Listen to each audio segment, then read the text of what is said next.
Hey guys, hope you're doing well. It's Kelly Jan, Senior Gold Ambassador with Plexus Worldwide. And tonight I want to talk to you about a couple of things. First is meetings, opportunity meetings at a restaurant that I might hold or that someone might have in our area, and then also sip and sees that you have in your home. They're a little bit different. We'll start with Plexus meetings that you have in your home. Those are going to be a little bit more laid back. You may serve some food or some drinks. You're inviting your friends to come over. It's a pretty intimate environment, and you're asking them to come over, ask some questions, and see the Plexus opportunity. One thing I've noticed over the past several sip and sees that we've had on our team is that we probably don't end up starting the sip and see until sometimes 30 or 45 minutes after we have invited people to come over. And I'm not really sure if that's because you guys are telling people, hey, come over anytime, between 7 and 8 o'clock or between 2 and 3 o'clock, and they maybe feel like it's a drop-in.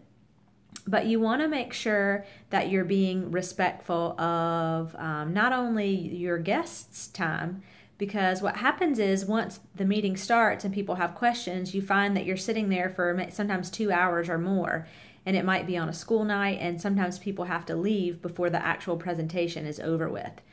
So you still want to treat it like a meeting, and you want to give that expectation to your guests. Say something like, we're going to start at 7 o'clock. Or tell people, get there between 6:30 and 7, and we're going to start at 7. The other thing that you have to do is be respectful of your upline's time. They're coming out of their way to come to your house to do that meeting for you. They're taking time away from their families, and if they're expecting to be gone, let's say from 7 to 9, that you're respectful of that as well. Now, in the event of a meeting that you maybe have at a restaurant, like we have one coming up on November the 1st, again, you want to really build that up to your guests. And you guys know that I am nothing special, but your guests need to feel like there's a reason that they need to come to hear what I have to say. So maybe tell them a little bit about my story, a little bit about some successes that I've had with Plexus and what they should expect at the meeting. And again, let them know, like, our meeting on the 1st starts at 3 o'clock.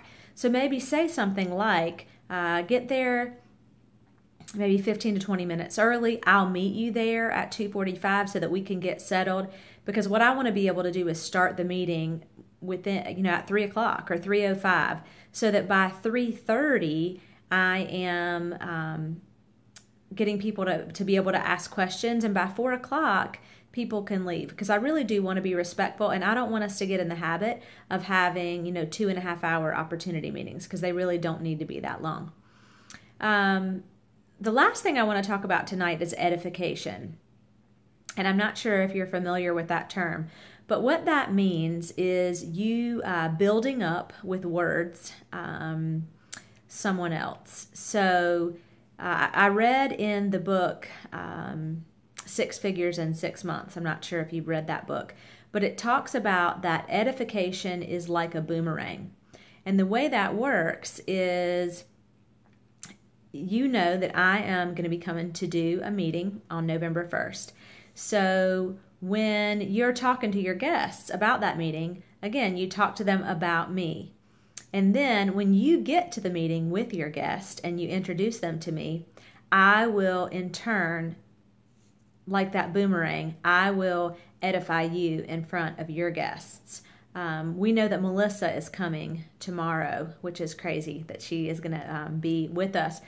And so I want to make sure that I talk about all the wonderful things about Melissa, all the reasons that you want to be there. And then when I introduce her to you, I'm going to say all of those things as well in front of her when I make that introduction. And then you'll see how she'll in turn turn that back to me.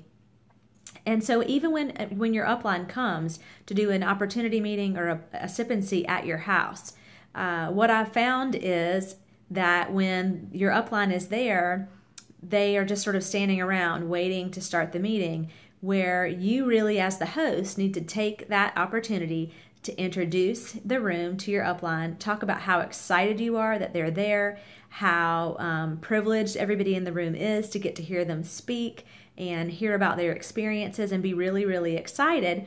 And then when whoever your upline is who's having that sip and see for you, or who's actually doing the speaking, will be able to stand up and say, oh my gosh, thank you so much for having me.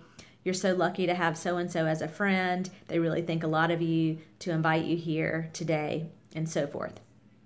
So one challenge I would give to you is to practice edifying somebody either in your upline. A great opportunity to do that is going to be to talk to your downline about coming to see Melissa tomorrow, or to set up a 3-way call. If there's somebody who is maybe on the fence about becoming an ambassador, or they're considering becoming a customer, then reach out to your upline, reach out to me, and talk to that person about why they would want to get on the phone with me, why they would want to talk to your upline about becoming an ambassador or maybe becoming a customer, and see how that works when you get on the phone, and then you're able to turn that back around, or your upline is able to turn that back around and then edify you in return.